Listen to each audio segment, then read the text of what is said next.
बघा शेतकरी मित्रांनो, या झाडाला पूर्ण फळफांद्या नसून गळफांद्या आहेत, म्हणजे जे आपण मुख्य फांद्या म्हणतो. तर याला गळफांद्या नसून पूर्ण तेच फांद्या आहेत. तर किती आहे आपण मोजू. 1 2 3 4 5 6 7 8 9 10 11 12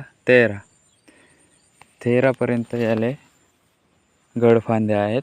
आणि बाजूचं झाड बघा, याले फक्त दोन गळफांद्या आहेत.